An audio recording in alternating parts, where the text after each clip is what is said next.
마태복음 6장 9절에서 13절 봉독하겠습니다. 그러므로 너희는 이렇게 기도하라. 하늘에 계신 우리 아버지여, 이름이 거룩히 여김을 받으시오며 나라가 임하옵시며 뜻이 하늘에서 이루어진 것 같이 땅에서도 이루어지이다. 오늘 우리에게 일용할 양식을 주시옵고 우리가 우리에게 죄 지은 자를 사하여 준 것 같이 우리 죄를 사하여 주시옵고 우리를 시험에 들게 하지 마시옵고 다만 악에서 구하시옵소서. 아멘.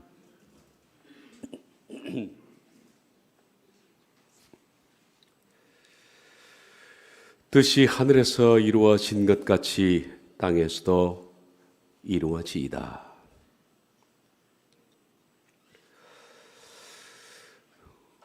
우리가 이 기도를 하려고 그러면 깊은 고민에 아마 봉착할 겁니다. 하나님의 뜻이 뭐냐 하는 겁니다. 우리가 과연 하나님의 뜻을 알 수 있을까? 그것이 고민입니다. 하나님의 뜻을 알아야 우리가 땅에서도 하나님의 뜻이 이루어지소서라고 기도할 수 있지 않습니까? 내가 하나님의 뜻을 어떻게 알 수 있을까?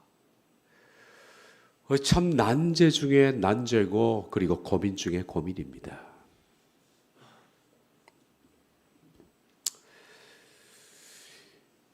저지 트루에스는 이렇게 말을 했습니다. 인간이 가질 수 있는 가장 위대한 지식은 하나님의 뜻을 아는 것이며 인간이 행할 수 있는 가장 위대한 업적은 하나님의 뜻을 행하는 것이다. 물론 그의 말에 동의합니다. 인간이 가질 수 있는 가장 큰 지식이 있다면 그것은 하나님의 뜻을 아는 것일 겁니다. 그리고 우리가 일생 동안 사는 동안에 가장 위대한 업적이라고 할 수 있으면 하나님의 뜻을 행하는 것일 겁니다. 이 말은 우리가 동의합니다.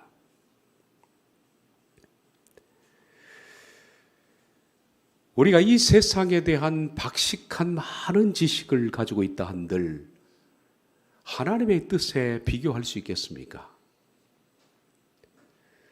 만약에 우리가 가지고 있는 많은 지식과 학식들이 하나님의 뜻에 부합되지 않는 것이라면 그것은 오히려 우리를 해치는 것일 뿐입니다. 그러므로 지식 중에 지식은 하나님의 뜻입니다. 하나님을 아는 것입니다. 온 우주와 세상을 섭리하시고 그리고 역사를 이끌어 나가시는 하나님의 뜻을 우리가 알 수만 있다면 우리는 한 치 앞도 모르는데 하나님의 뜻을 알 수만 있다면 우리가 이 세상에 무엇과 비교할 수 있겠습니까? 정말 우리가 지극히 순종하고 싶고 따르고 싶은 것은 이 세상의 지식이 아니라 하나님의 뜻입니다. 그 점은 우리가 동의합니다. 하나님의 뜻을 따르고 싶다. 그런데 하나님의 뜻이 뭐냐 하는 겁니다. 그게 고민입니다. 깊은 고민은 하나님의 뜻이 뭐냐? 수없이 많이 고민하고 갈등합니다.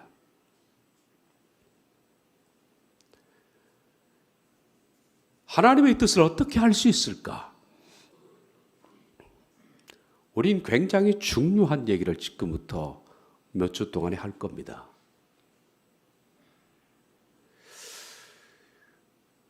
우리만 그런 고민을 한 것은 아닙니다. 우리 믿음의 선진들도 한결같이 하나님의 뜻이 뭐냐 이것을 고민했습니다. 5만 번 기도의 응답을 받았다라는 기도의 사람 조지 뮬러 목사님이 있습니다. 그분은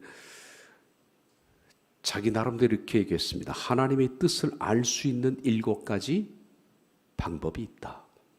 먼저 뮬러 목사님의 방편을 소개해 드리겠습니다. 첫째, 말씀을 정기적으로 묵상하라. 말씀을 묵상하지 않고서는 뜻을 알 수 없다. 가장 중요한 것은 우리가 말씀을 묵상하면서 뜻을 깨닫게 되니까 말씀을 묵상하라고 그랬습니다. 그리고 두 번째, 기도를 통해서 성령님의 내적 음성을 듣는다. 이거 주의해서 우리가 분간해야 되는데, 내적 음성이라는 것은 분별력입니다. 기도하면서 성령님이 주시는 분별력을 가져라. 그리고 세 번째, 성령님이 주시는 내적 평강을 소중히 여긴다. 깊이 생각해 보니까 이 말이 참 맞는 말입니다. 우리가 성령님이 주시는 내적 평강을 갖지 못하면 하나님의 뜻을 모릅니다. 이 세상사로 염려하고 근심하면서 뜻을 알 수 있을까? 저는 아니라고 봅니다. 그리고 성령님이 주시는 내적 평강 가운데 있는 사람이 하나님의 뜻을 알 수가 있을 겁니다. 그리고 네 번째, 하나님 앞에서 자신의 동기를 면밀히 점검한다. 지금 내가 선택하려고 하는 것이 어떤 동기 때문인가? 나 욕심인가? 정말 하나님의 영광인가? 내적 동기를 꼼꼼히 점검을 받는다. 다섯 번째, 주님 한 분만을 의뢰하면서 바라본다.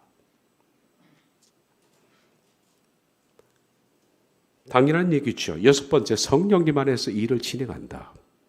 뜻을 아는 것은 일을 진행하는 것입니다. 다섯 가지가 잘 됐으면 그 다음 일을 진행하라. 그리고 일곱 번째는 그분의 응답을 기다린다는 겁니다. 주님의 손길을 주의 깊게 바라본다. 이것은 뮬러 목사님이 나름대로 5만 번 기도 응답을 받았다는 것은 참 대단한 겁니다. 여러분, 우리가 1년이 365일인데 1년 내내 응답을 하루 종일 받아도 365번, 10년이면 3650번. 야, 이거 어마한 숫자죠. 뮬러 박사님이 얼마나 많이 응답을 받았던가 하는 것을 짐작해 볼 수 있습니다. 우리는 몇 주 동안이 될지 모르겠습니다만 이 깊은 고민을 좀 나눠봐야겠다라고 생각합니다.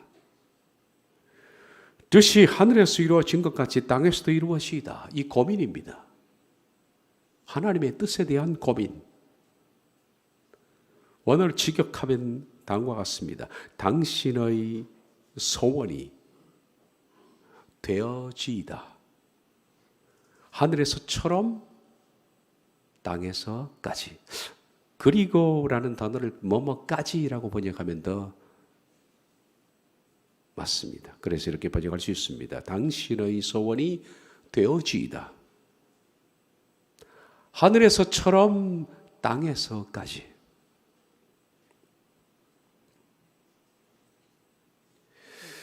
먼저 우리가 이 깊은 고민을, 참 중요한 고민이지요. 우리가 일평생 살아가면서 대단히 중요한 고민입니다. 실은 이것만큼 중요한 고민이 없을 겁니다. 이 고민을 시작하면서 먼저 오늘은 제가 뜻에 대한 두 가지 단어를 먼저 정립을 하고 시작하겠습니다. 뜻이라는 단어는 두 가지가 있습니다. 첫째는 델레마라는 뜻이 있고 두 번째는 불레라는 단어가 있습니다. 성경에는 이 두 가지가 복합적으로 쓰입니다. 델레마는 그 소원입니다. 문자 그대로 소원. 그리고 갈망 이렇게 번역할 수 있고요. 불레라는 단어는 어떤 결정입니다. 그리고 그 결정에 따른 계획, 그리고 분명한 목적 이렇게 쓰입니다. 이 단어가 주는 뜻을 우리가 느껴봐도 알 수 있는 것은 델레마는 언제든지 내가 소원이니까 이렇게 했으면 좋겠다 하는 소원은 이루어질 수도 있고 이루어지지 않을 수도 있습니다. 그런데 분례라는 것은 결정입니다. 이것은 한 번 결정했으면 끝까지 가는 겁니다.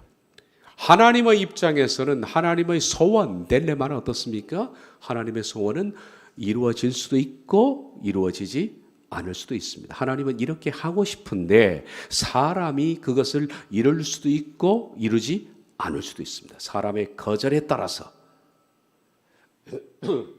하나님의 선하신 소원이 우리가 거부할 수도 있고 그것을 순종할 수도 있습니다. 그러므로 딜레마는 하나님의 소원은 누구에 의해서 되어지느냐? 인간이 주도권을 가지고 있다.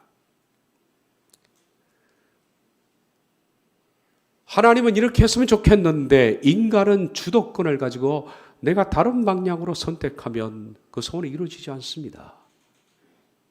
그런데 분례라는 것은 주도권이 하나님에게 있습니다. 하나님이 결정하신 겁니다. 그러므로 변동할 수 없습니다. 하나님이 목적하신 것입니다. 하나님이 한번 철저히 계획을 세우신 것입니다. 그러므로 이렇게 쉬운 말로 바꿔볼 수 있습니다. 딜레마, 소원이라는 것은 하나님의 변동적인 뜻. 분례라는 하나님의 뜻은 하나님의 주권적인 뜻. 변동적인 뜻이라는 것은 인간에 의해서 하나님이 변동을 부린다는 것이 아니라 인간에 의해서 변동될 수 있다라는 것이고, 분례는 절대 변동할 수 없는 하나님의 주권적인 뜻입니다. 하나님의 이 두 가지 뜻을 가지고 있습니다. 분례 곧 하나님의 결정, 변동할 수 없는 하나님의 뜻은 여러분들이 아무리 기도하고 금식하고 목숨을 바쳐도 혹은 철저히 한거해도 변할 수 없습니다. 그건 하나님의 계획입니다. 하나님 바꾸지지 않습니다. 주권적인 계획이기 때문입니다. 그런데 이 분례에 해당하는 사건들은 어떤 일들이 있을까요? 하나님의 결정이니까 이 결정은 다음과 같은 것들이 있습니다. 예를 들면 대표적인 것이 뭐냐면 십자가 사건입니다. 하나님께서 예수님을 이 땅에 보내셔서 우리를 위해서 구속주로 주시기로 결정했던 사건, 그것은 변동할 수 없는 하나님의 주권적인 뜻, 분례입니다. 사도행전에 나와 있습니다. 2장 23절부터 24절, 그가 하나님의 정하신 뜻, 이것이 바로 분례입니다. 그가 하나님의 정하신 뜻과 미리 아신 대로 내준 바 되었거늘, 그러니까 하나님은 아들 예수님을 내어주는 것에 변동이 없습니다. 너희가 법 없는 자들의 손을 빌려 못 박아 죽였으나 하나님께서 그를 사망의 고통에서 풀어 살리셨으니 이는 그가 사망에 매어 있을 수 없었습니다.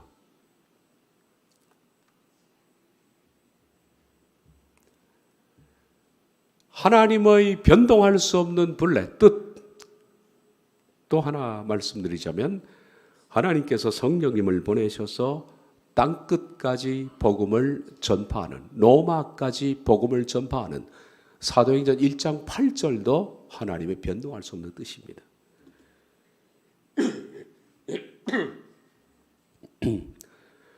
사도행전 2장 25절 18절, 사도들이 노임에 그 동료들에게 가서 제사장들과 장로들의 말을 다 알리니 그들이 듣고 한 마음으로 하나님께 소리를 높여 이르되 대주제여 천지와 바다와 그 가운데 만물을 지으신 이시여 또 주의 종 우리 조상 다윗의 입을 통하여 성령으로 말씀하시기를 어찌하여 열방이 분노하며 족속들이 허사를 격려하였는고 세상의 군왕들이 나서며 관리들이 함께 모여 주와 그의 그리스도를 대적하도다 하신 이로소이다.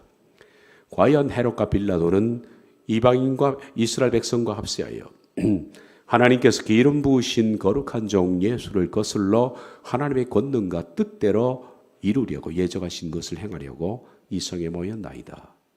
이것이 변동할 수 없는 뜻입니다. 여기 헤롯과 본디오 빌라도가 예수님을 거스리고 하나님의 뜻대로 이루려고 예정하신 것, 이게 뭘까요? 그것은 땅 끝까지 복음이 전파되는 겁니다. 변동할 수 없습니다, 이것은. 그러므로 우리가 사도행전을 보면 하나님께서 복음 전파에 있어서 주도적으로 로마까지 복음을 밀어붙이는 것을 볼 수 있습니다. 사도행전은 하나님의 분례, 이 정하신 뜻이 펼쳐지는 그런 성경입니다.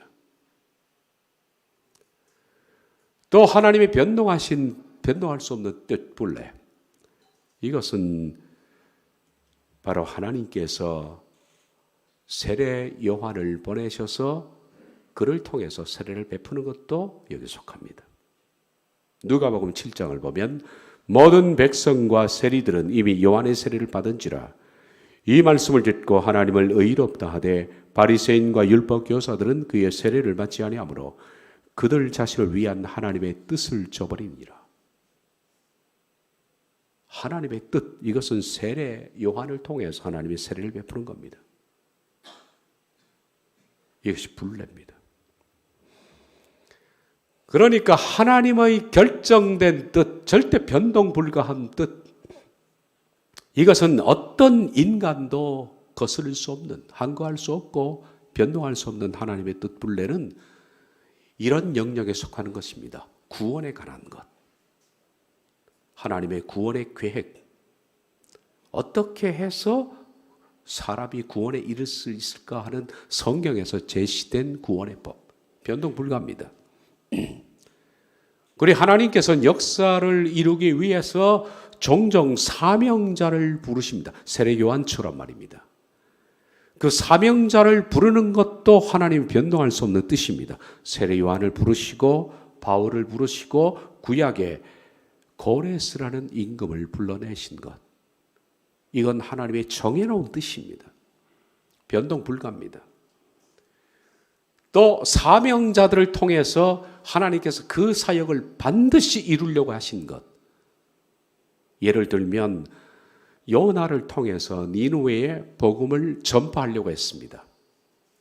요나가 항거하고 거부했습니다. 항거하니까 하나님께서는 그를 물고기 뱃속에 쳐 넣어서라도 니느웨 바닷가에 다시 토해내게 만드는 하나님의 절대적인 뜻, 이게 사명자들을 통해서 하나님이 그 뜻을 펼칩니다. 또 구속사, 이것도 그렇습니다. 하나님이 교회를 어떻게 구원하시고 또 이스라엘을 어떻게 구원하시는가 하는 하나님의 구속사에 대한 프로그램들, 요한계시록에서 나타난 종말의 타임테이블들, 종말이 어떻게 진행될 것인가 하는 것들은 절대 변동 불가합니다. 그러니까 우리가 분례에 속하는 것들이 어떤 것인지 대충 알겠죠. 하나님의 구속의 역사, 십자가 사건, 그리고 구속사, 요한계시록, 사명자를 불러내시고, 역사에 있어서 하나님께서 구원을 위해서, 하나님의 역사를 위해서 만들어 놓으신 뼈대입니다. 이런 것들은 절대 변동 불가한 하나님의 뜻입니다. 본래는 주로 하나님의 일에 관련된 것입니다. 그런데 하나님의 소원이라는 것은 하나님의 역사의 일에 관한 것이 아니라 보통 변동적인 뜻이라는 것은 우리 개인사입니다. 델레마는 개인사입니다. 우리가 살아갈 때 이걸 택할 것인가 저걸 택할 것인가 이렇게 할 것인가 저렇게 할 것인가 하는 그것에 대한 하나님의 소원이 있습니다. 네가 어떻게 선택했으면 좋겠다. 네가 이렇게 되었으면 좋겠다. 하나님의 소원이 있습니다. 이 소원에 우리가 부합된 삶을 살면 하나님의 뜻에 부합된 삶을 사는 것이고, 만약에 우리가 그 뜻을 무시하고 우리 나름대로 산다면 하나님의 소원과 어긋난 삶을 사는 겁니다. 이 델레마는 그러므로 뭐라고 번역할 수 있느냐면 원, 기대, 소원 이렇게 번역할 수 있습니다. 하나님의 원, 기대, 소원. 우리가 자녀에게 그렇게 소원을 가집니다. 얘가 이렇게 했으면 좋겠다. 근데 그 자녀가 말을 안 들으면 할 수 없는 거죠. 우린 자녀에게 그런 소원을 갖고 있습니다. 만약에 거절하면 어떻게 될까? 분례를 거절하면 어떻게 될까요? 하나님의 변동할 수 없는 뜻을 거절하면 그건 죽음밖에 없습니다.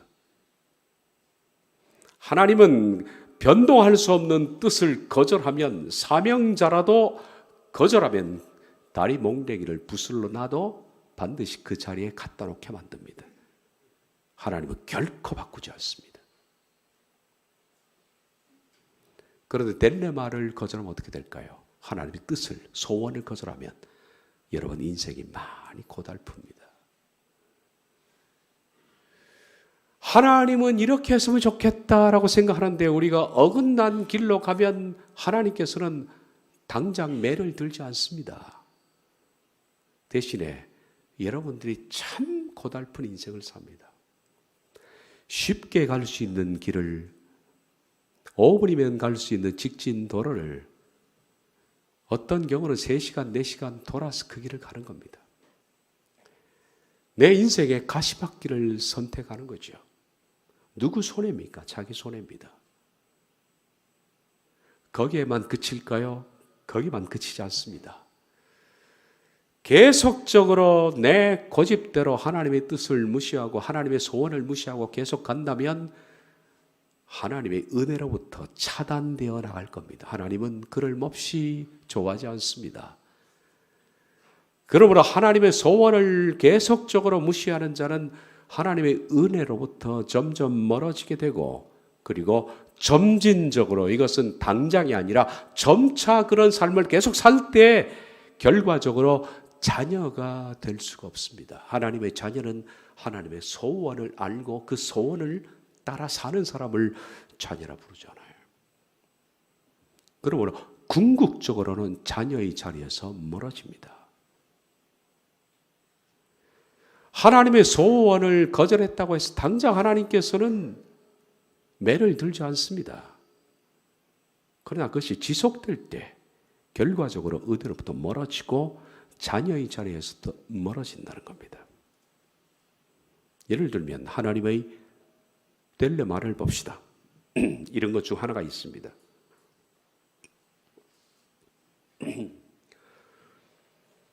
데살로니가전서 5장 16절부터 18절, 항상 기뻐하라, 쉬지 말고 기도하라, 범사에 감사하라.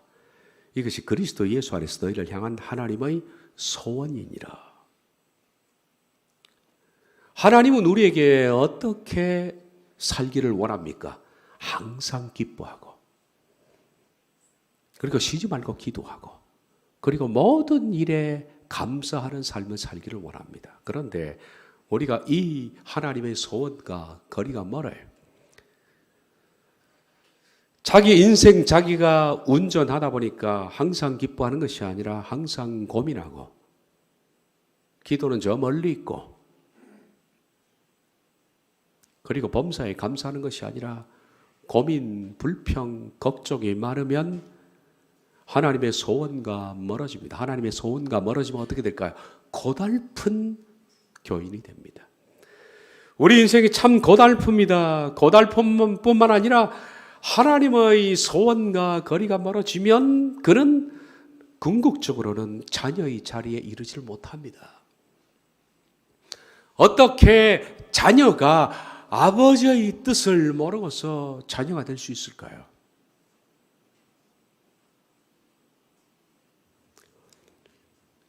본래는 하나님의 변동할 수 없는 뜻은 결코 인간은 터치할 수 없습니다. 바꿀 수 없습니다. 그러나 딜레마는 여러분의 선택으로 하나님의 소원을 얼마든지 바꿀 수 있습니다.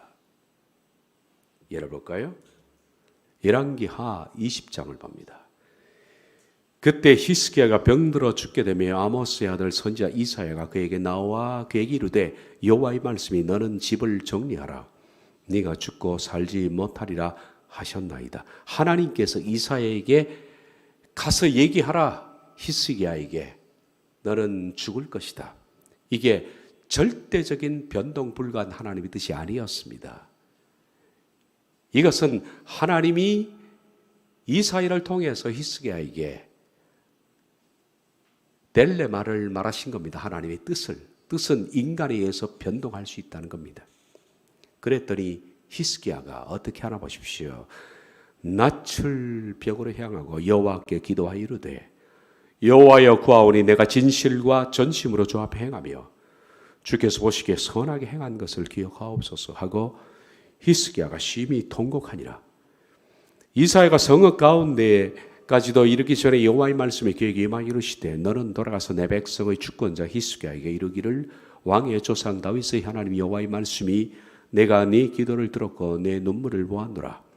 내가 너를 낫게 하리니 네가 3일 만에 여호와의 성전에 올라가겠고 내가 네 날에 55년을 더할 것이며 내가 너와 이 성을 아수르 왕에서 손에서 구원하고 내가 나를 위하고 내 종 다윗을 위함으로 이 성을 보호하리라 하셨다 하라 하셨더라. 하나님이 바꾸셨습니다. 뜻을. 변동 가능한 겁니다. 딜레마는. 우리가 어떻게 반응하느냐, 하나님의 뜻에 대해서 완강하고 완악하게 반응하면 히스기야에게 이사야를 통해서 말씀하신 대로 당장 죽는 겁니다. 그런데 하나님의 그 뜻 앞에 하나님 살려주십시오 라고 회개하고 엎드리면 하나님이 뜻을 바꾸는 겁니다. 성경 보면 하나님이 뜻을 돌이켰다라는 단어가 나오고 돌이킬 수 없다라고 나옵니다. 바로 그것이 뜻에 대한 두 단어이기 때문입니다.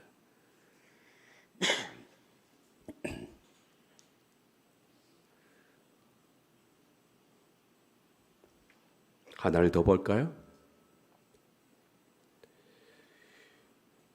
앞서 말씀드린 것처럼 요나가 니느웨로 가는 것은 하나님의 변동할 수 없는 뜻입니다.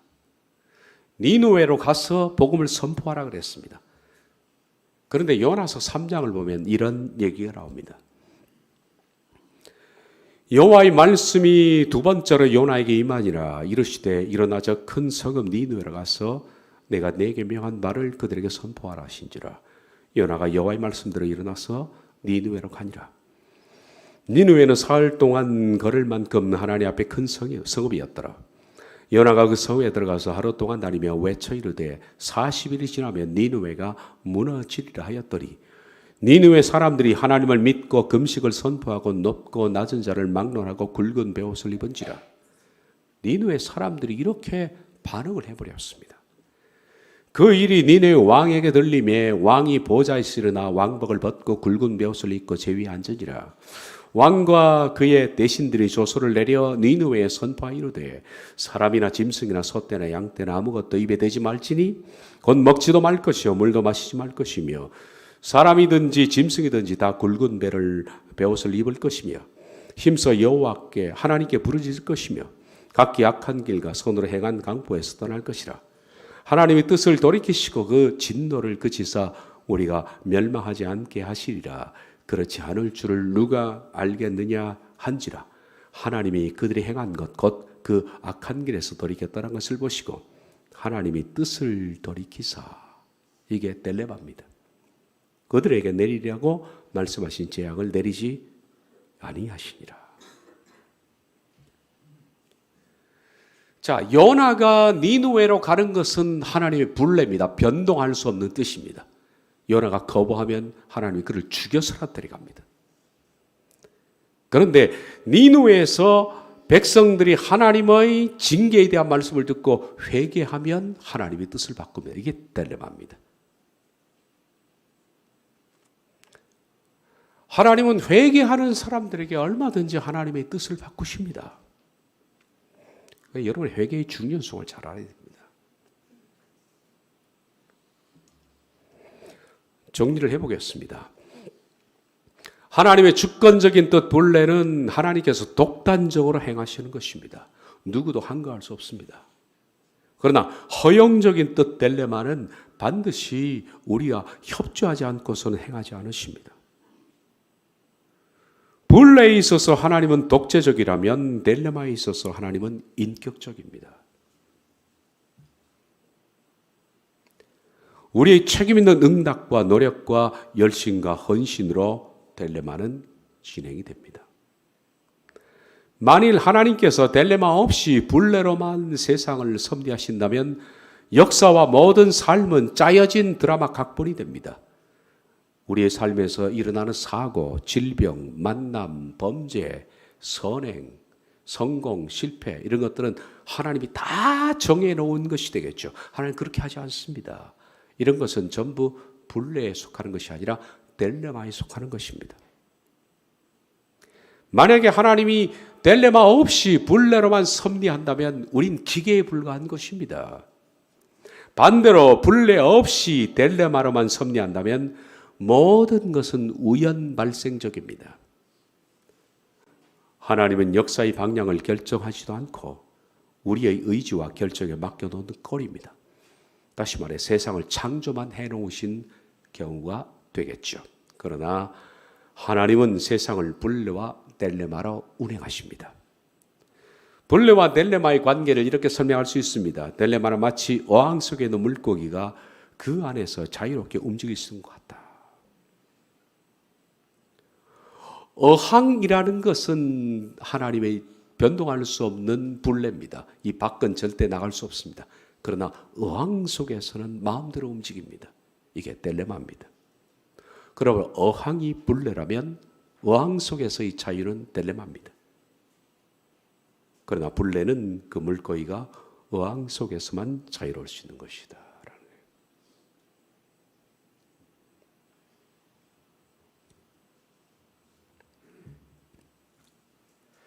그러면 우리가 지금 보고 있는 주기도문에서의 뜻은 뭘까? 뜻이 하늘에서 이루어진 것까지 땅에서도 이루어지이다. 만약에 이것이 하나님의 변동 불가한 뜻이라면 우리는 기도할 필요도 없습니다. 왜냐하면 하나님이 미리 정해놓고 변동할 수 없는 주권적인 계획을 세워놨는데 인간이 무슨 기도를 합니까? 기도해도 바꿀 수가 없죠. 여기 보면 딜레마입니다. 딜레마입니다. 게네세 딜레마 수 당신의 소원이 되어지이다. 제가 직역을 했죠. 당신의 소원이 되어지이다. 호센 우라노 하늘에서처럼 카이에피게스 땅에서까지. 그러니까 이 뜻은 하늘에서 곧 하나님은 하늘에서 자신의 소원이 모든 것이 퍼펙트하게 이루어지는 것이 하늘입니다. 그런데 이 땅은 그렇지 않거든요. 그래서 기도하기를 하늘에서 하나님의 소원이 완전히 이루어지는 것처럼 이 땅도 하나님의 소원이 이루어지기를 원합니다. 라는 기도입니다. 이것이 불례가 아니라 딜레마입니다. 하늘에서는 하나님의 원대로 되어집니다. 하늘의 천군 그리고 천사 그리고 장차 하나님의 나라에 들어가서 백성이 될 하나님의 자녀들, 이 자녀들은 모두가 다 하나님의 소원이 뭔지를 다 압니다. 기본적으로 그분이 뭘 뜻하는가, 하나님이 뭘 원하시는가 하는 것을 압니다. 그리고 자발적으로 하나님의 원에 복종합니다. 그리고 하나님의 원에 순종하는 것을 기쁨으로 여기는 것이 하나님 백성입니다. 그러므로 하나님 백성은 하나님의 원을 알고 복종하는 겁니다. 하늘에서는 그것이 만사로 이루어집니다. 하나님의 원을 모든 사람들이 다 압니다. 우리가 부모 자식 간에도 그렇게만 될 수 있다면, 오래 살다 보니까 우리가 부부 간에도 눈빛만 봐도 뭘 원하는지 알지 않습니까? 왜 그렇습니까? 같이 오래 살다 보니까. 우리가 하나님과 깊은 말씀 속에서의 관계가 이루어지면 우리는 압니다. 뭘 원하시는지 압니다. 하나님의 소원이. 제가 말씀드렸죠. 하나님의 자녀가 되어가는 사람들은 하나님의 소원이 뭔지를 아는 거예요. 그리고 그 소원을 행하는 것을 가장 큰 위대한 업적이라고 생각하는 겁니다. 고린도전서 13장 12절을 보면 이렇게 나와 있습니다. 우리가 이제는 거울로 보는 것 같이 희미하나 그때는 얼굴과 얼굴을 대하여 볼 것이요. 얼굴과 얼굴을 대하여 본다는 것, 직접 본다는 의미도 있지만은 하나님의 마음을 다 안다는 겁니다. 하나님의 마음을 다 아는 겁니다. 천국은 하나님께서 굳이 말씀하지 않아도 그분의 소원을 다 알아요. 백성들이 다 아는 겁니다. 하나님의 백성들이. 이제 내가 부분적으로 아나 그때에는 주께서 나를 아신 것 같이 내가 온전히 알리라. 그러므로 천국은 하나님의 소원이 모든 백성들이 알고 행하는 나라가 천국입니다. 그 천국을 다른 말로 하면 하나님의 소원이 이루어지는 나라, 완전하게. 모든 백성들은 그 소원을 기쁘게 순종하고 따르기를 원하는.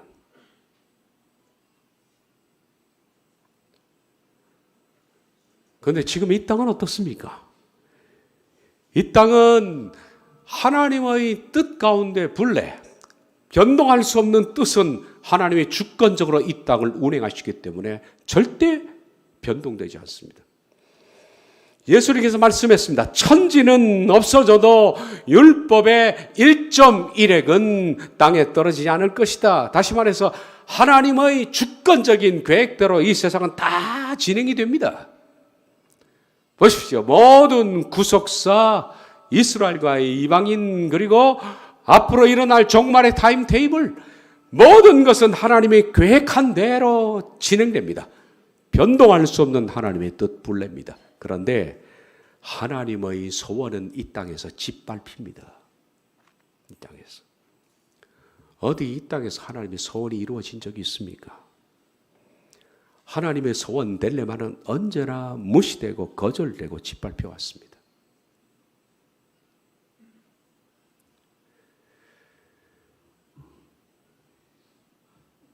그리스도께서 재림하셔서 다윗의 보좌에 앉으셔서 1000년 동안 통치하는 동안이 되기까지는 하나님의 소원, 이 딜레마는 이루어지지 않을 겁니다.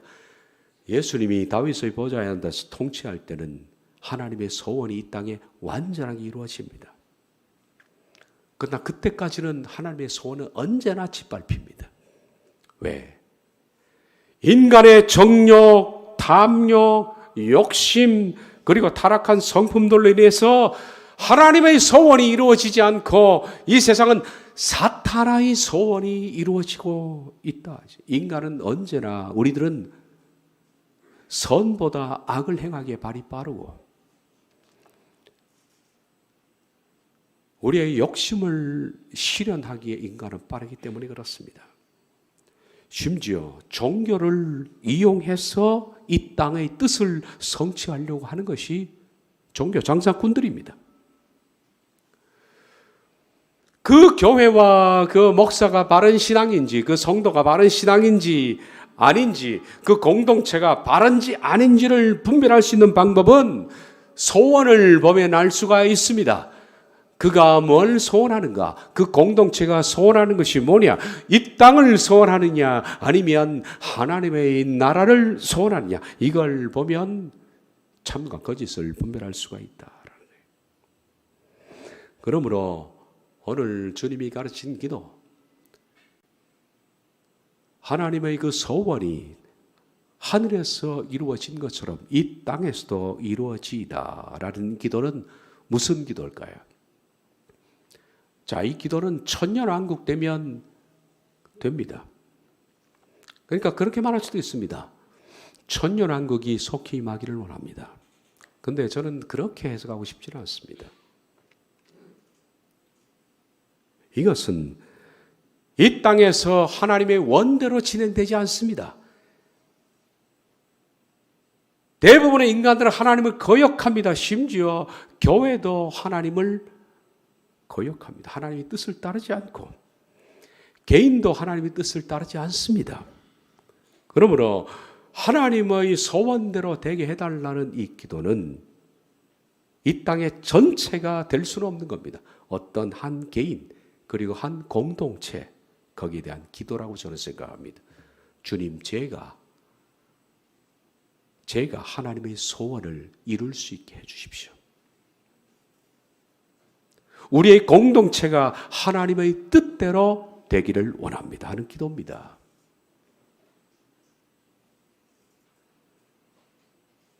그러나 먼저 하나님의 뜻이 뭔지를 알아야죠. 이 고민입니다. 어떻게 하면 하나님의 뜻을 알 수 있을까? 아마 여러분들은 하루에도 수도 없이 그리고 매일같이 선택의 기로에 설 겁니다. 그럴 때마다 고민할 겁니다. 고민이 깊어지면 목사님에게 전화할까 말까 아마 갈등도 많이 했을 거예요. 저에게 전화할 필요 없습니다. 설교만 잘 챙겨 들으면 됩니다. 제가 해답을 제시해 드리겠습니다. 뭘 선택할 것인지 우린 많이 고민합니다만은 지금 내가 선택하는 것이 과연 하나님의 뜻일까, 하나님의 뜻이 아닐까 하기야 이런 고민도 없이 덜컥 선택부터 하는 사람도 참 많더라고요.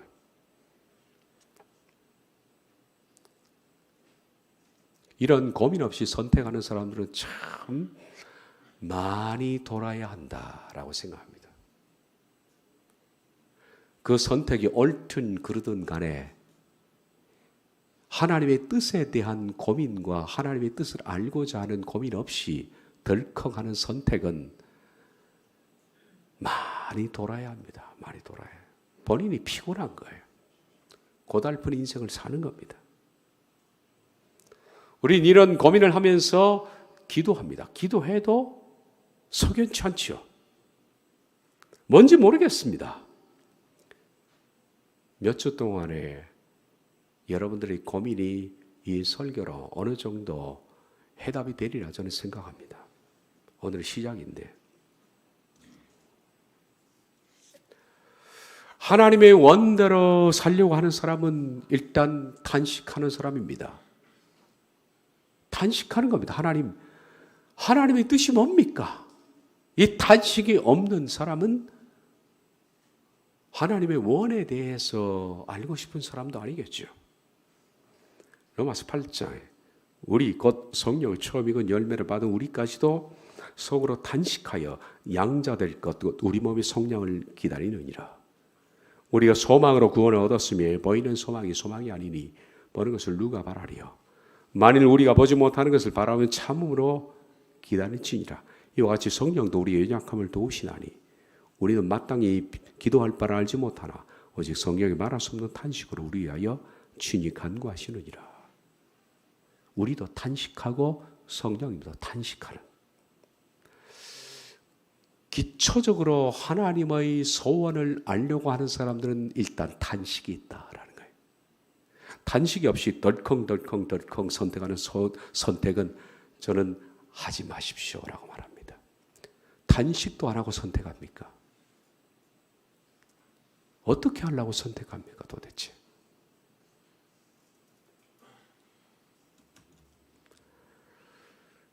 딜레마는 하나님의 자녀가 되어가는 증거입니다. 로마서 12장은 이렇게 말합니다. 그러므로 형제들아 내가 하나님의 모든 자비하심으로 너희를 권하노니 너희 몸을 하나님이 기뻐하시는 거룩한 산 제물로 드리라. 이는 너희가 드릴 영적 예배니라. 너희는 이 세대를 본받지 말고 오직 마음을 새롭게 함으로 변화를 받아 하나님의 선하시고 기뻐하시고 온전하신 뜻이 무엇인지 분별하도록 하라. 온전하신 뜻, 이것이 딜레마입니다. 온전하신 뜻이 무엇인지. 여기 온전하신이라는 단어는 없습니다. 어머니는 그냥 하나님의 그 뜻이 무엇인가? T는 what이란 뜻인데 What is the wish of God? 하나님의 소원이 무엇인지 분별하도록 해라. 자, 오늘 말씀을 일단 처음 접으면서 말합니다. 하나님의 뜻 알 수 있을까? 알 수 있습니다. 알 수 있습니다. 로마서 12장도 어느 정도 깊은 해답을 제공하고 있습니다만은 하나님의 소원은 알 수 있습니다. 그리고 우린 하나님의 소원을 알 수 있는 여행을 몇 주간 계속 하도록 하겠습니다. 기도하겠습니다. 오늘은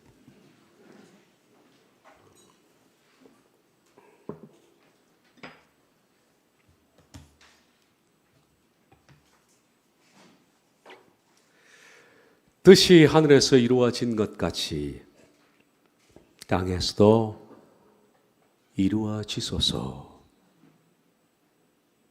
진실로 우리가 이 기도를 하기를 원합니다. 주님 은혜를 베풀어 주시옵소서. 예수님의 이름으로 기도하옵나이다. 아멘.